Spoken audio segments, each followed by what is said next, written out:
The Rare Slot Podcast is part of the Booster Pack Network. For more TCG-related content, visit theboosterpacknetwork.com. Hosting for this show is sponsored by Category 1 Games, the go-to shop for all of your classic TCG needs. Find your favorites or discover something new at category1games.com.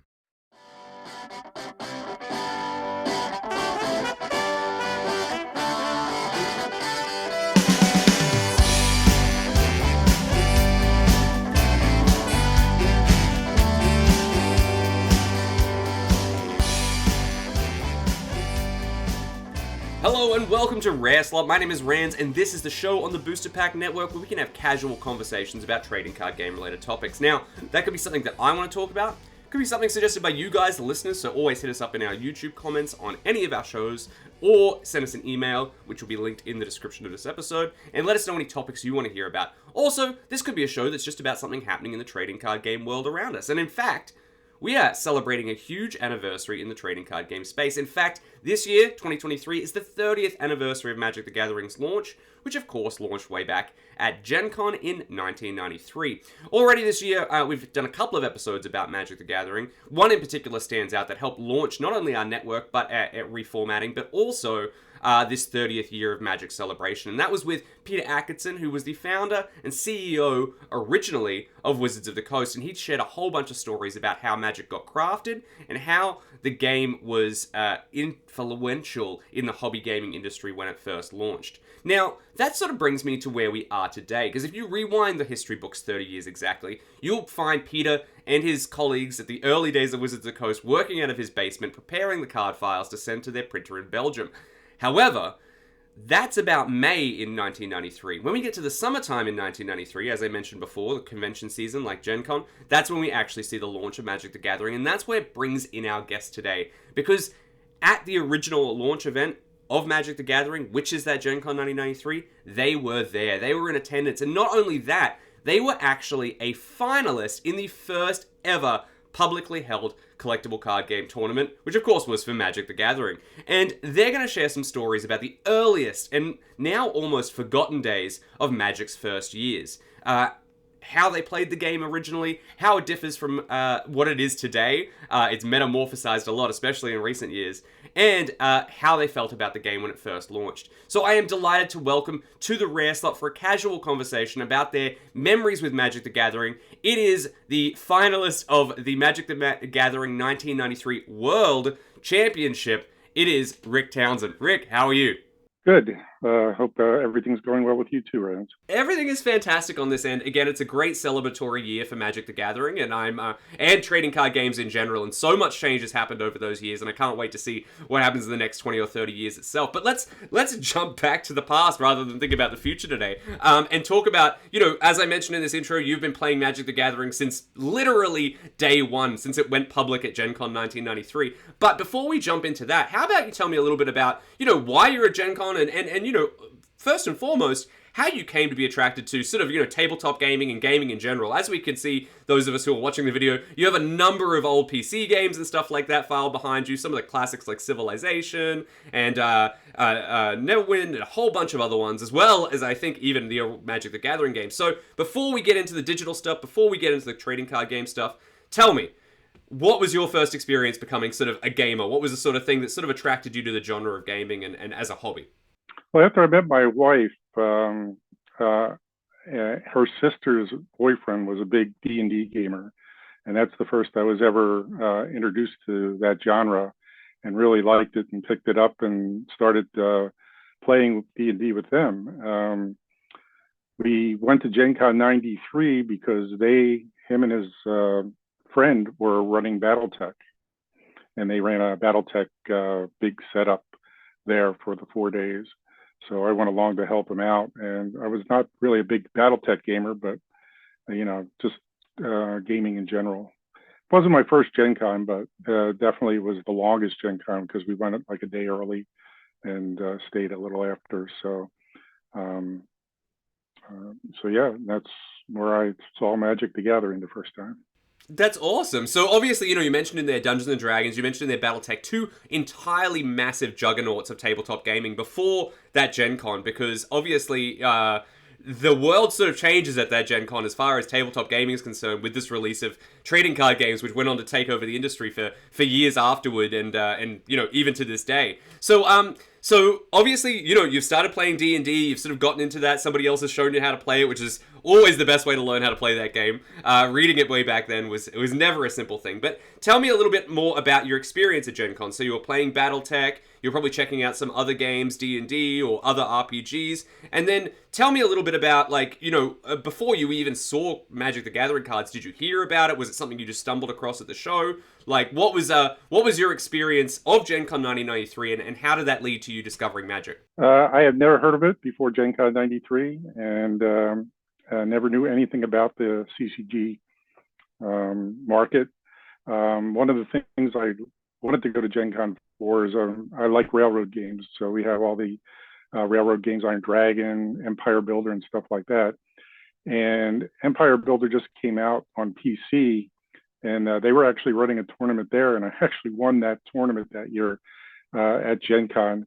And that was one of the other tournaments that I was in. But no, I just happened to stumble upon the Magic of the Gathering booth there and got really interested in it because it kind of hit all of my buttons. I like card games, I like collecting, and I definitely like Magic as a genre. So yeah, well, it's definitely it definitely crafted and, like I said, changed the world with this new model of collectible card games coming out. Something that people had never really had the chance to really see before. This game where it wasn't, Richard Garfield defined it in those early days as a game that was bigger than the box you got it in, whether that was a starter set box or, a box of booster packs or whatever. And you could keep exploring and trading and stuff like that. But people I've spoken to who were at 1993's Gen Con sort of speak about, seeing a bit of fervor and buzz around the game. Like Darwin Bromley of Mayfair Games called it the darling of that convention, that product. So do you remember, did you just stumble across the booth? Did you see a big crowd hanging around the booth? Did you see people playing it before you had a chance to go check it out? Nope, I just stumbled across the booth, actually. And then once I did, was real interested in it. Got taught, Richard Garfield taught me the game, and started hanging around there and buying up some, decks and booster packs for a little bit and getting a feel for the game, and just spent a lot of the Gen Con just playing there and learning the game, and then even helping them out, showing the game to other people. That's awesome. It sounds like such a natural and pure discovery. And to hear that the creator of the game himself, Richard Garfield, was the one who had taught you how to play, no wonder you're getting to finalist positions in tournaments. Not just, obviously, the aforementioned one, but the Magic one we're going to talk about in just a second. But in there, you piqued my interest. You mentioned that, you grabbed a couple of, packs or products or whatever, whether that was a starter set, I assume, and maybe some booster packs or something very casual, I'm sure. But do you remember, what you opened in those first sort of packs? We're talking about Magic the Gathering Alpha, one of the most, collectively coveted pieces and sets of cardboard in gaming history. Do you remember anything that you got in those first sort of sets? What was your first impression opening them? Tell me all about, your first experience having your own cards and getting your own product. Yep. Well, like I said, I gravitated toward the green and the white. Liked the Crawl Worm because of the power. The Sierra Angel was one of my favorites at the time. Wasn't the Moxes at the time, and the Black Lotus, I mean, they were, as they turned out to be, really powerful cards, but they weren't anything we were looking for at that point in time because you had all this land. So you had the mana. The Landover Elves, you use them. At least you had a critter out on the board, along with getting some mana if you wanted the ramp and stuff like that. One of my favorite cards, though, was the Nightmare, the Black Nightmare, and ended up buying a backpack with that card on it for my daughter. Oh, that's awesome. That iconic sort of, I think it's a Melissa Benson image, that flaming sort of horse Nightmare, of course. It's a fantastic pun, and I love it. Now, you did mention in there Crawl Worm, and I love to hear that from somebody who was such an early adopter, because a lot of early Magic the Gathering players, especially ones who were young at the time, always say that they traded amazing cards like Black Lotus for Crawl Worms because they were just really powerful big creatures. You also mentioned things like iconic cards like Sarah Angel as well in there. It was all about, finding those giant creatures, and I'm so fascinated, obviously, to hear in retrospect now that, it wasn't until a little bit later on that people really noticed the power of Moxes and noticed the power of Black Lotus. Like you said, you had mana, you had land, you're just like, well, what's this? It's just another mana resource. I can draw land whenever I want. We didn't quite understand how the mechanics of the game actually worked in its entirety. So that's really fascinating. I love to hear about that. Did you said Richard taught you the game at first, like, and you were a gamer. You were somebody who was used to sort of rail games and role-playing games, BattleTech, stuff like that. How did you find learning the game? Like, this is an entirely revolutionary new type of game at the time where it's, 1v1, build your own deck sort of thing. Tell me, how did you find learning that game initially after you stumbled upon the Wizards of the Coast booth and were demoed by Richard himself? Oh, I thought, learning the game was pretty straightforward. I mean, it's not that the mechanics are not that tough to pick up.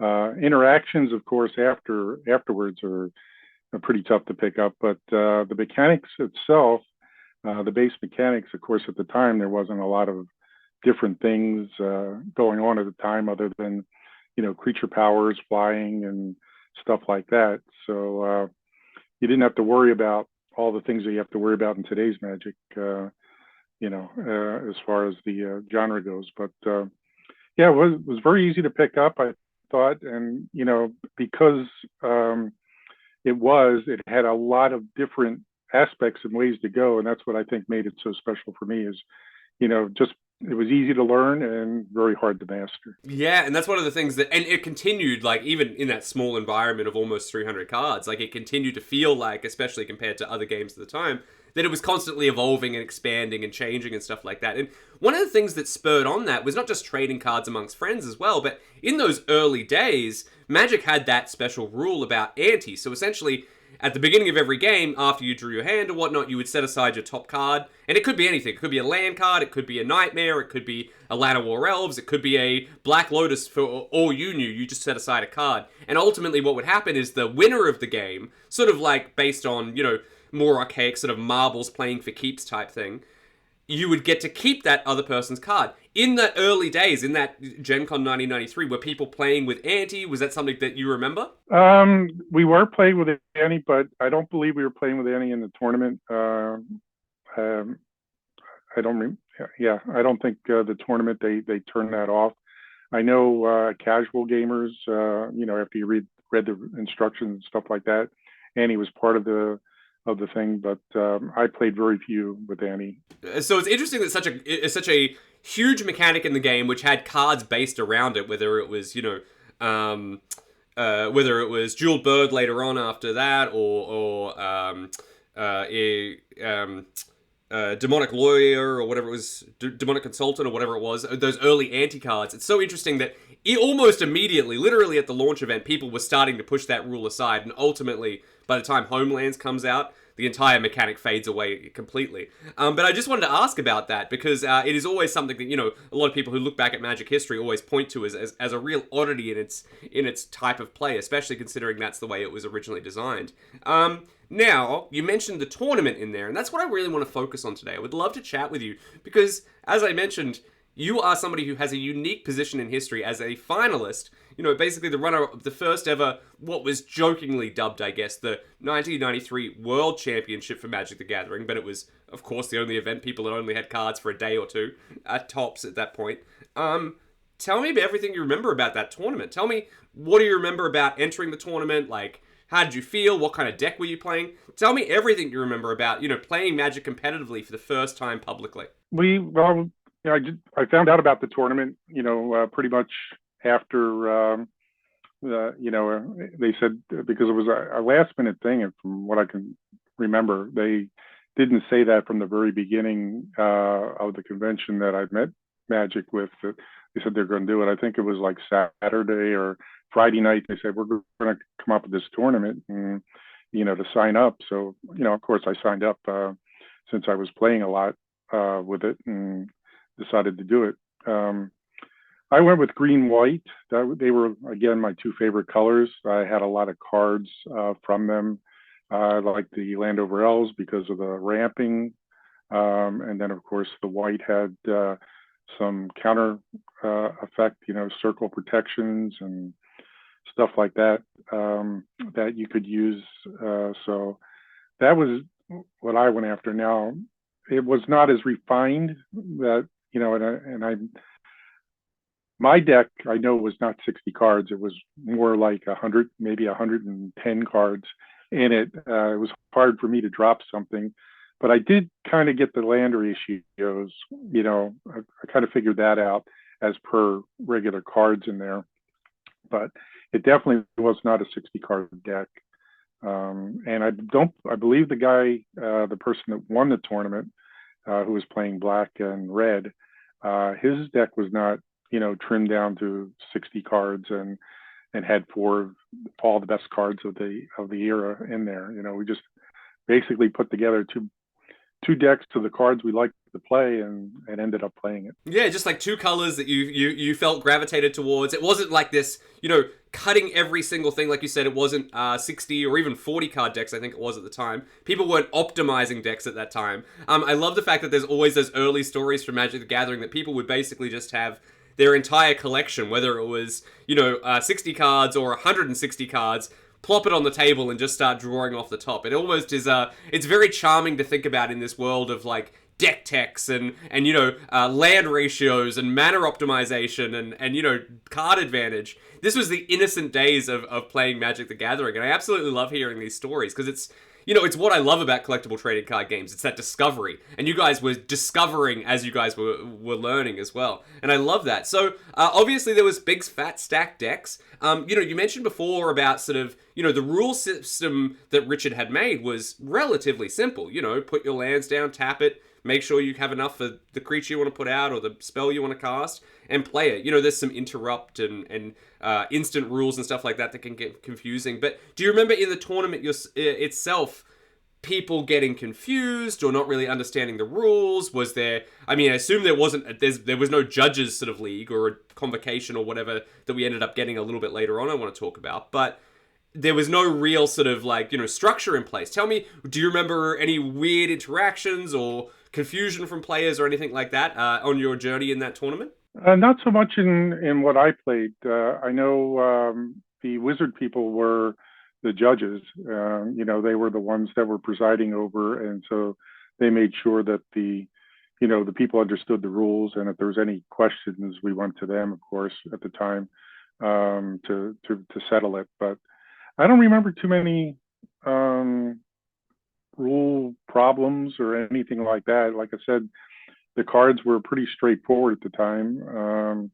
You had the interrupts and stuff like that. You learned how to play them and the sorceries and the creatures, and the summoning sickness. So it was, to me, I don't remember any big problems or any fights or anything like that about it. Well, it's so fascinating to see that this rule set almost immediately gets adopted by people, and even though it's a very complex game when it comes to interaction and stuff like that, it's fascinating how simple Richard's original system was, and then it just layered complexity on top of that. And I love hearing those stories of people being able to be like, no, I just picked it up immediately and played, and you guys obviously did. Do you remember in this 1993 tournament, which, like I said, it was the first ever public collectible card game tournament? Obviously, Richard and his playtester has had sort of private tournaments at, Peter's basement at Wizards of the Coast, or, out in their university in Pennsylvania. I would be absolutely interested to know, though, how many people were attending this first ever tournament. You said it was sort of a little bit late notice, and it was sort of a phenomenon within the convention. I'm fascinated to know, was it just a 20-person tournament? Was it a 120-person tournament? Do you remember how many people you were playing against? I would say, let me see, we probably played about 4 or 5 rounds.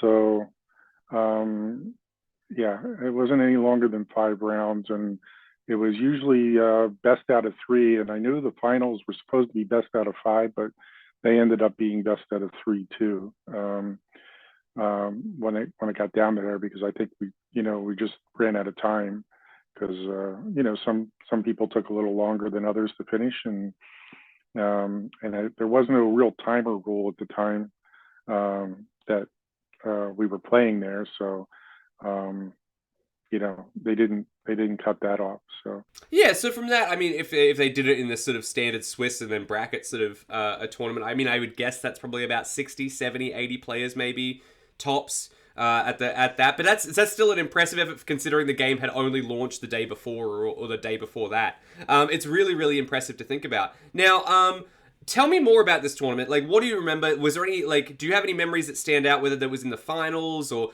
anything interesting that happened or anything that you thought was really cool or something you saw for the first time in this tournament? Nothing really special other than the fact that on the final game, I really couldn't get the mana that I needed to play the game. So definitely was mana screwed in that game, and could not play the cards that I wanted. And he had a pretty good run there. As you know, he won the first game, and then I won the second game, and then the third game ended up not being too much of a contest because, like I said, I drew some bad cards at the time. Yeah, it's so fascinating to hear that mana screw, which it's called nowadays. I'm sure you guys weren't using that term at the time, but it's so interesting to hear that goes all the way back to the literal finals of the first ever Magic the Gathering tournament. And this is an interesting tournament because there is very little information about it other than the memories you're sharing, but very little printed about it because Wizards of the Coast didn't really have much of a function for the coverage that we've sort of come to expect over the last sort of 25 years since the Pro Tour kicked off. So the only things that really exist, and I will put links to these from an old Twitter account I used to use that I posted about them. There's a picture of you guys playing the finals with Richard Garfield, Steve Bishop, who was the head of, organized play, whatever that meant, at GenCon 93 at Wizards of the Coast, and a bunch of other Wizards alumni watching on, you and your other finalists that you just referenced, Alex, playing. And then also, subsequent to that, in the first ever Duelist magazine, which was Wizards of the Coast sort of, industry trade magazine about, trading card games and what was coming out sort of public facing. They transcribed that last match that you mentioned with the mana screw, but in like a fantastical sort of, they sort of crafted a narrative around, you two being planeswalkers and stuff like that. And I'll link both the post about the photo, and I'll link the for those interested at home. I'll also link the article as well that I have on some old Twitter tweets and stuff like that. So go check those out. Follow if you like. I don't use that account much anymore, but yeah, it is fascinating to read about this sort of early days. Like you said, it's completely almost the antithesis of what we think about collectible card games and their competitive scene nowadays. You guys were just throwing cards together, playing cards off the top, sort of trying to get where you can. No wonder, because of things like mana screw, decked optimization, and 60 card limits and 4 card limits came in, which is something that didn't even come in until much later the following year. So that's really, really fascinating. Do you have any other memories about, that tournament that you did want to share before we sort of move on to what your memories of, like, really getting into early Magic was all about? No, not really. Just like I said, I was surprised that I made it as far as I did. And winning the early rounds and stuff like that. I mean, like I said, it was the same deck, and it was a very big deck at the time. As you said, optimization didn't really start to happen until later on that year. And I did enter into the GenCon 94 tournament, and I did have an optimized red burn deck at the time, which did pretty good in some of our local tournaments. 60 cards, had the Moxes, had the Brock Lotus in it, and, had it all tuned down all the way. But I only made about 2 rounds in there, and I got beat there. So that was the last of my tournament experience. After that, I ended up going and being a Magic judge, certified Magic judge, and started running tournaments at our local hobby store at the time. So that's where I went after that, and I just couldn't stand the stress of the tournaments anymore. Oh, I totally get that, 100%. Like you get to those, get those first couple of rounds are all right, but you start to get that pressure of like, the end is approaching. You've got to play every card optimized. Like we said, that first tournament, a little bit more casual, a little bit less, cutthroat. And then as people started to understand how the game worked, how the mechanics worked, that's when you start to see, like you said, that optimization. And again, I will also link some pictures from 1994. Unfortunately, I don't think you feature in any of the pictures I have, but that'll also be linked to the description as well, because it was the first official World Championship in comparison to the one that you played in. Now, before we move on from sort of, this is a perfect bridge, because before we move on from your memories of GenCon 93 and then into the sort of greater relationship you had with Magic, that even continues to this day that we'll get into in a second, I did have a question. Coming, runner-up, basically the second of this first ever CCG tournament. Do you remember did you get any prizes for that? Was there a prize support for second place? Oh, yes. Ended up getting, I think, a box of boosters and a box of decks. And I think the winner got like 2 boxes of decks and a box of boosters or something like that. But yes, definitely did get a lot of Magic cards from there, plus of what I bought. So I had quite a lot of the alpha betas there for a while, because they just brought the betas in. They sold out of the alphas, if I remember correctly.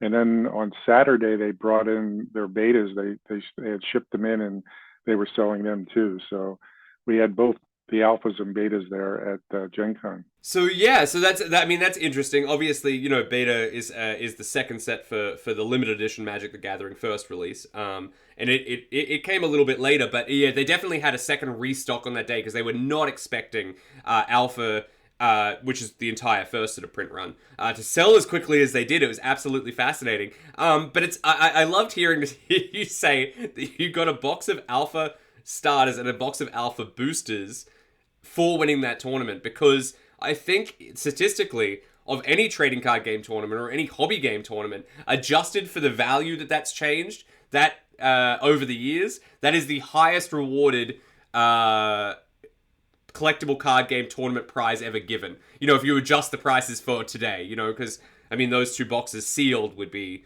several $100,000, if not well and truly more by now.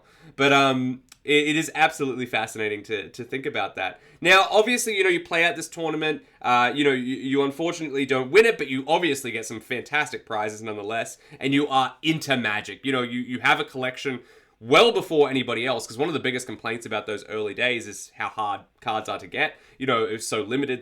They sold out way quicker than they ever thought. But before we jump into that, do you really have any memories about playing Magic early? Anything you want to share? Like, how did you and your friends play? How did you introduce the game to your card store after you got back from GenCon?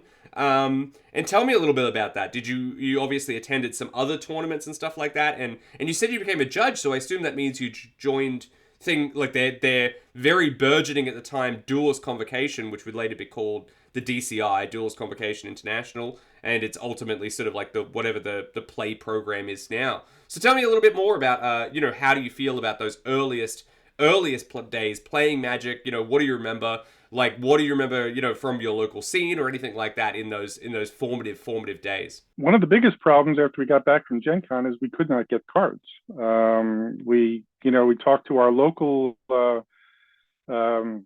hobby stores and gaming stores that were in the area here, and yeah, they said we said we'd love to get these things. Can you get them? And the one hobby store that we were frequenting at the time said, yeah, we'll try and get some in. And we never really saw Arabian Nights, Antiquities. I think we got the bottom of Antiquities and maybe got a few packs of Antiquities in our area. And it wasn't really until Unlimited and Unlimited is when we were able to buy the White Border, alpha set, 3rd edition. And then from there, they started getting more and more of the releases as they came out. But they were very hard to get all the way through probably March of 94. We just weren't able to get those cards. Yeah, it was such a unique situation.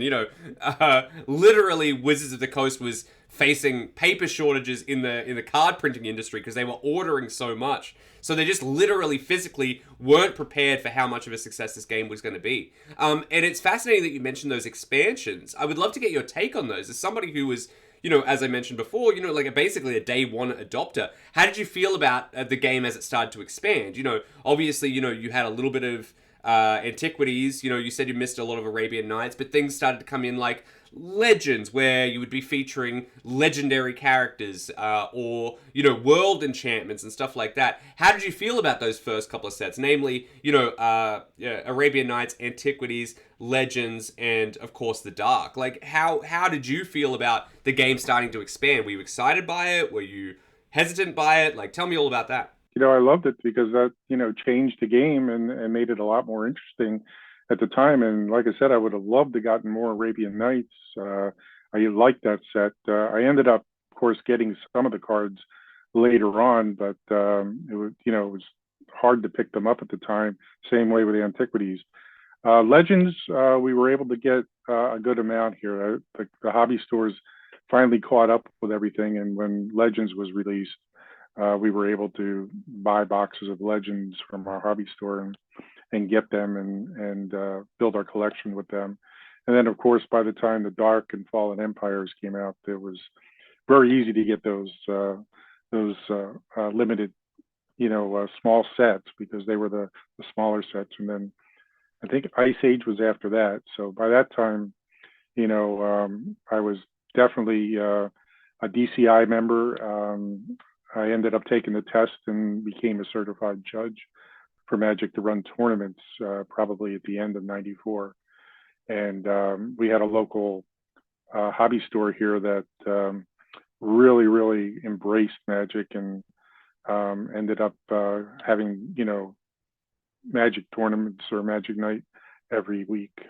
So we would do them. Such a prototype to Friday Night Magic, which nowadays is just ubiquitous amongst almost every game store. You can't run a game store without playing Magic on a Friday night. So it's interesting that that was a precursor that you guys had sort of crafted out, a weekly game where there was a tournament, a little bit more casual setting. I love that. So tell me a little bit about your experience as a DCI member. So you became a judge. What was that process like way back then? Like, tell me, you said you had to do a test. Was that something that they sent you? Tell me all about that. Yeah, they sent the whole rule set, that you had to follow and every month they would come out with, of course, changes to it when they found interactions between cards, were broken or how to handle that interaction.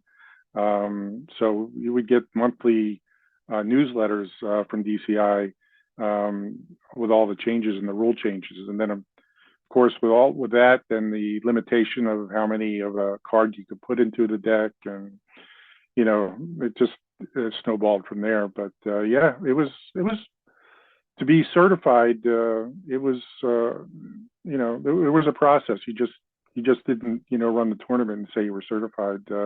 You had to pass this test, and then DCI sent you a certified certificate that you were a certified judge. It's so cool to hear about some of these stories about the early days of sort of Magic judging, Magic, organized play and stuff like that. Organized play, what we think of nowadays is, regimented tournaments and stuff like that. This was not literally, but figuratively the Wild West of sort of times. I've heard, stories about people who had been certified as judges that were holding tournaments in their backyard, and chickens were jumping on the table and scratching up people's, black lotuses and stuff like that. It was absolutely an amazing sort of unique sort of way to sort of engage with the sort of more, formalized and bureaucratic system that we have nowadays. And I'm absolutely enamored by all of the stories I hear about that.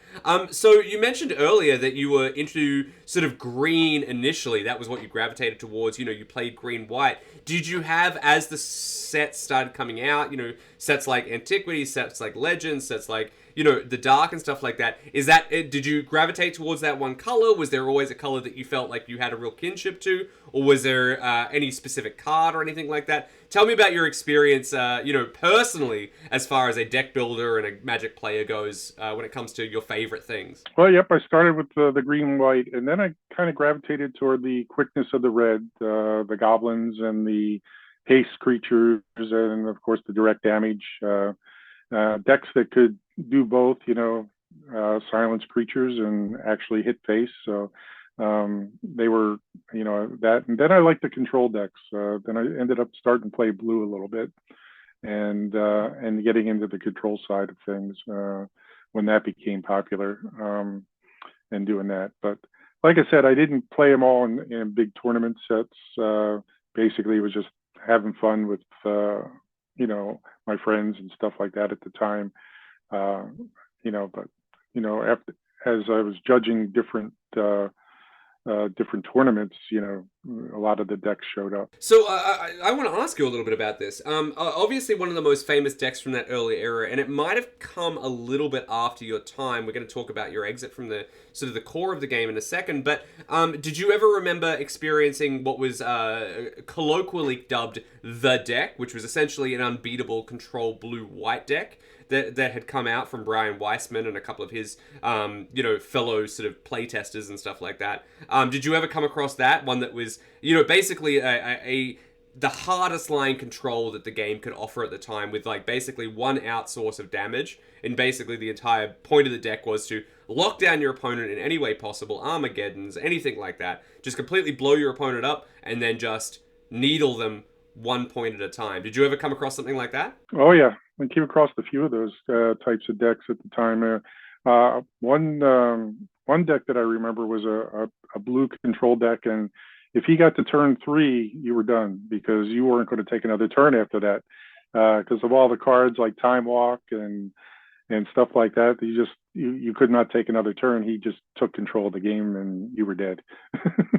Oh man, in those early days, blue was no pun intended, but a juggernaut of the game. And in fact, I use the word juggernaut only because Wizards CEO at the time would play exclusively blue decks with juggernauts for control, and then juggernauts had damage. And that was their entire strategy, and they would just time warp, because, as you mentioned before, card limits hadn't existed yet. So you could have a deck that was, the most famous one at the time was, probably like 15 Black Lotuses, 15 channels, 15 fireballs, or whatever it is, or 10 fireballs or whatever, and then that would just be pumping a bunch of mana into a fireball and then blasting your opponent's face, and that could be essentially, a one-turn kill if you got the right cards in your opening hand, which usually you did when there was no card limit. So it is really fascinating to hear about these little stories of these oddities that we don't see in Magic the Gathering anymore. So yeah, I'm really fascinated by that. The other thing about Magic the Gathering those early days, and Peter had told me this, he felt that if it wasn't for the internet, Magic the Gathering would never have achieved the heights and reputation that it had. Were you online? Were you on things like Usenets or forums at the time, or did you just stick strictly to sort of more of a sort of a physical play space and physical way to engage with the game? Mostly physical. Like I said, the card stores. Of course, I've been a computer nerd since the PC came out, so I definitely was online, and like I said, one of my the '93 tournament, I ended up playing Empire Builder online and doing that. So I was very much into PC gaming, as you can see from the shelf in the back of me. But I don't remember, other than keeping up with DCI and the official Magic the Gathering judges pages and stuff like that. Of doing anything other than that. That's interesting. Yeah, well, obviously, we can go back and look at the archives of Usenets and stuff like that, and there is a ton of conversation from those early days. Whether it's, optimization conversation where it's like, well, I don't think we should be playing all of our cards. Maybe we should actually stick to the 40 or 60 card limit. And then other things like, speculation on new sets and stuff like that. It's one of the most fascinating pieces of archive to go back, and you can even see posts from the aforementioned Peter Atkinson on there. If I remember, I'll link some of the more interesting stuff. But ultimately, it's a really fascinating archive about... This is really... I mean, there was other role-playing games and stuff at the time, but this is the first new game that I think really captured sort of what the minor online fervor was at the time. I know that there was a statistic that came out, and amongst all of the news groups, whether that was Genie or AOL or Usenet or whatever, Magic the Gathering for a time in that early 93, 94 period was one of the most popularly discussed, non-political topics. And it's really fascinating to hear about all of that. So what I want to do is, you sort of mentioned, following it through those Four Horsemen sets all the way up to the Dark, and then you mentioned Fallen Empires, and you mentioned Ice Age, which was basically a new threshold for Magic. Ice Age was originally supposed to be an entirely was originally supposed to be the second Magic set, but it got delayed because it was so big, and they changed the way that they wanted to approach the way that they made cards, expanding upon the game rather than having closed sort of circuits. More on that elsewhere on the channel. But I wanted to know, like, what was your first sort of, and every Magic player, I think, almost every Magic player has gone through this. What was your first experience of sort of falling off from the game, as they say, selling off, or, deciding you wanted to step away from being as engaged as you were, being a judge and being somebody who literally got to the final table at the very first tournament ever? Well, yeah, I played all the way up through Mirage. That's the last set that I can ever remember buying physical cards for. And by that time, a lot of us had stopped playing. A lot of my friends had stopped playing. So the store that I was at kind of settled down. They didn't get as much of a following there. Things were kind of slowing down a little bit. So ended up met this person that said, "Oh yeah, I'll buy your collection from you if you really want to get out," and ended up selling most, if not all, my early stuff to him at the time, which was great at the time because I had actually got more money than I had invested into the product. So I did make a profit, but I wish I would have kept it for today's market. I definitely missed the boat there.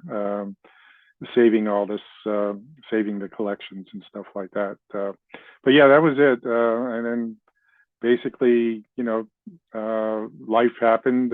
My second daughter was born at the end of '96, and just times just didn't have the time to play anymore, and it had fallen out a little bit. Yeah, well, there's a couple of things I want to pull out there. The first one I want to mention is, you're getting out. You sort of, lamented a little bit there about, you getting out a little bit too early. But this is not the first time I've heard this story. A lot of people were like, all right, it's 1998 or it's 1996 in your case. Maybe it is time to give up. It's been a good couple of years. Nobody had the vision that it would become, the long-running tail phenomenon where we're talking about it and I'm hosting a show about it 30 years later and those cards would become, more valuable than IBM stock or whatever, or a better return than IBM stock. And I'm glad that you like I said, you made your profit at the time. And I've actually spoken to Wizards people, up to maybe and including a CEO, who regret selling their collections around about that same time as well. So nobody could have seen what we had coming. But the other thing I wanted to mention there is, you mentioned getting out around Mirage, and Mirage is an interesting set to leave the game because it sort of is a new era in the way that Magic was being crafted. So in those early days, to use the figurative phrase I used earlier, it was the Wild West. There was no design element that the team was really thinking about how making this really a cohesive mechanical whole when it came to set on set on set. Mirage was the first set that they designed with sort of a very amateur, a very early idea of what limited would be. They started balancing colors in sets, and balancing the abilities of those colors in a more, expansive way. Like they had, the same number of colors in earlier sets like Ice Age and stuff, but this is the first time where they actually started focusing on gameplay in around the way that they crafted their set. So if you jumping off there as somebody who entered way back in that sort of early era where it was, any number of cards you want, 40 or more, and any number of individual cards, no 4 or more limit, no 4 or less limit or anything like that. It's interesting to hear that, that's, whether it was subconscious or not, where you started to bounce off it, because it's really where things like the Magic philosophy started to change, and it's where organized play changed as well, because, you said you were a judge. In 96, around about the time of Mirage, or a little bit earlier, in fact, they started to do, like the Pro Tour. They started to bring in this sort of whole new way of experience in Magic the Gathering, a new focus on organized play, a new focus on what optimization meant in deck building and stuff like that. So it is really fascinating to me that you sort of fell off at that point. Again, like you said, you had life changes and stuff like that, but you sort of encapsulated that rarefied first couple of years when Magic was really just, a dog off the chain that could just do anything and experience anything. So I'm really fascinated by that. Do you have any other Magic memories you want to share from those eras? Like anything that stands out to you, or anything that you absolutely loved sort of about the game in those early days? The freshness of the game when it first started, that was, and you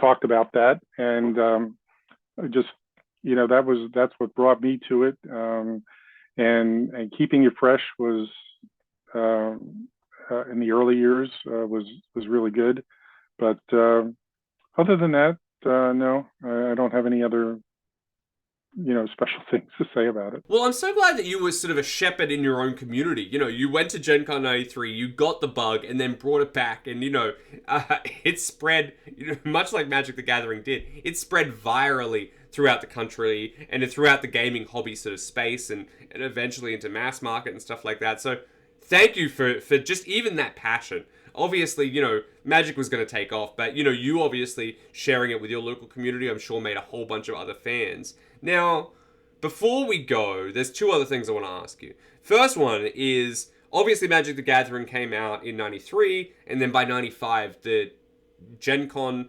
was absolutely littered with different collectible card games. That year by 95 was launching, I think in the Western market alone, over 40 different titles just that year alone. Did you get interested in any of these other collectible card games? Did you try anything else?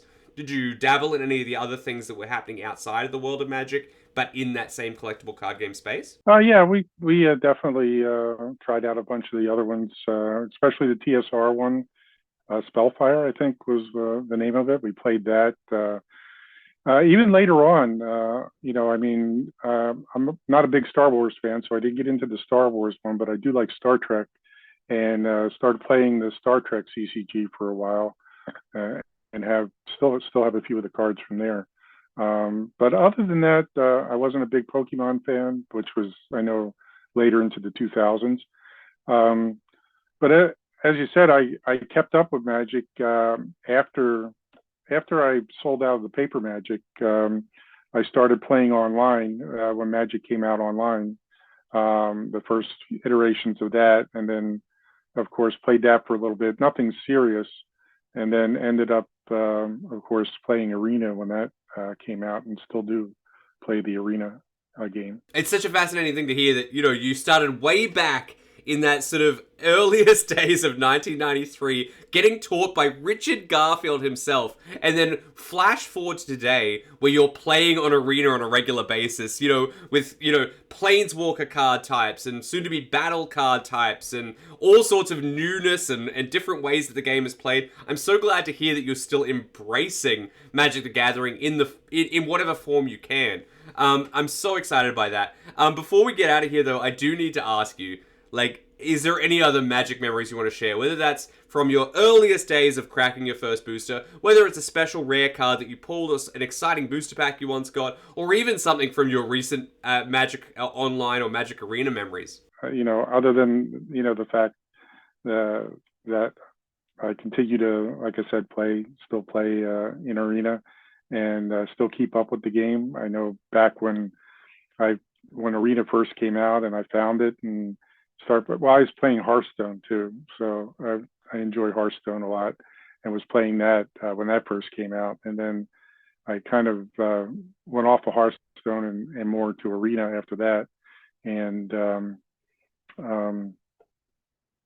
started playing that. But I remember I had a lot to catch up on, because a lot of rules have changed since back in the day when I was playing paper Magic had come about, and it was like a new learning curve for me. So that's really fascinating. I'm glad that you still play. Obviously, I'm really glad to hear that you're engaging with the game in whatever way that you possibly can. Like you mentioned before, not having a ton of time. It's something that I think faces every gamer, especially one that's into these sort of lifestyle games like trading card games and stuff. Before we get out of here, I do have to ask though, is there anything else that you want to share, whether it's a Magic memory, whether it's even a gaming memory that you love, whether it was tabletop gaming or anything like that, just before we exit, just from your experience as a gamer or anything like that? Well, when I was first playing Magic, I introduced my daughters to it, of course, and she was learning the game here with me. And one of the best moments I had was back last year at GenCon. Her and her husband and myself both all played in a tournament there. So that was a lot of fun, and we hadn't done that before. That's amazing. So 29 years later, you are still playing in Magic tournaments at Gen Con. That's fantastic, and I hope, you've told me that you may be attending Gen Con this year, so I hope that you celebrate the 30th anniversary of your, runner-up prize way back when in 1993 with another Magic the Gathering tournament, and I hope you're just as successful. Now, one of the things that has changed a lot about Magic in the last couple of years, and you sort of mentioned, your daughter, you mentioned her husband or whatnot. Have you ever dabbled? I don't think it's on Arena. So this is Magic's most popular format nowadays. Is a multiplayer format called Commander, where it's speaking of card limits, it's a one of one. Basically you can only have one of every sort of type. Have you ever dabbled or experimented in the world of Commander? I played a little bit Commander, not much. I kind of like the original format better than the Commander format, but I have played a little bit since Arena does support that. I know a lot of my nieces and nephews who still play Magic like that format the best. That's their favorite format and enjoy it. So sooner or later, one of these days, I'll end up playing it with them and find out how good it is. Oh man, I'm so excited to hear that. I love the fact to hear that there is ultimately other generations of Magic players coming along, and you can legitimately say you are, as somebody who was at the launch event, played and got to the finals table of the very first ever collectible card game tournament, and you were taught by Richard Garfield, the creator of the genre himself. You can honestly say you are the truest first generation Magic player or collectible card game player of any type. So that is an achievement in and of itself. I gotta say, we will get out of here for now, but I gotta say thank you so much for your time today, Rick. It has been an absolute pleasure to hear your memories and hear, what you remember from that formative days of Magic the Gathering and basically the launch of what has become a gaming phenomenon, $1 billion, property nowadays. So thank you so much. Is there anything else you want to say before we leave? Nope. I just want to say thanks for having me. And like I said, I was in the right place at the right time. And such is history and how it's made. So thank you so much for joining me again today, Rick. Thank you so much to everybody who has listened to this episode. Again, if you check out the links in the description, I will link the photo that you can see Rick playing his opponent in the very final match, watched on by Richard Garfield and some other members of Wizards of the Coast. You'll also see linked in the description the fantical story that Steve Bishop wrote about that very final match at that Gen Con 1993. It sort of crafts a story of wizards fighting. It's really fascinating. And I'll link some other stuff we discussed in this episode. So go have a look down there. You'll be able to find them all on my Twitter account that I used to run. And I will have it all linked there. So before we get out of here, again, I just want to reiterate, thank you so much for your time. Thank you so much for your legacy. Thank you so much for bringing Magic to your community as well, Rick. Goodbye from me. Goodbye from you, bud. Thank you. Thanks for having me. Thank you so much for joining us in this episode. Thank you so much again to Rick. I am absolutely excited by the stories that he's shared and the fact that we are now reaching 30 years of collectible trading card games and Magic the Gathering in general. By all means, check out the links that I'm going to link in the description, whether that is the photo of the tournament where you can see Rick playing his opponent and with Richard Garfield looking on, whether that is the fantical story that's been written by Steve Bishop where it sort of talks about two wizards fighting, but talking about the cards that were getting played during that game, or perhaps even some other stuff that we've talked about in this episode. Find that all linked in the description. And again, thank you so much for joining us. I can't wait. If there is anything you want to hear about, with whether it's Magic history or trading card game history or even trading card game design theory, let us know via the YouTube comments. Let us know via our email, because we do all of those shows and we love to take audience suggestions for episode topics. Also, if you're just interested in keeping up with what's going on with Magic in the world at the moment, there is a lot of change in this 30th year of Magic the Gathering. And we're trying to keep track of that on our news show, which covers not only Magic the Gathering, but also Pokemon and Yu-Gi-Oh! We do a Big 3 news show here on the network, and that is something that you can check out. We do it once monthly. It's called TCG Scoops, and you'll find it linked elsewhere on this network. All right, thank you so much for joining us again, and I really do appreciate you guys listening, and I really do appreciate, of course, Rick's time.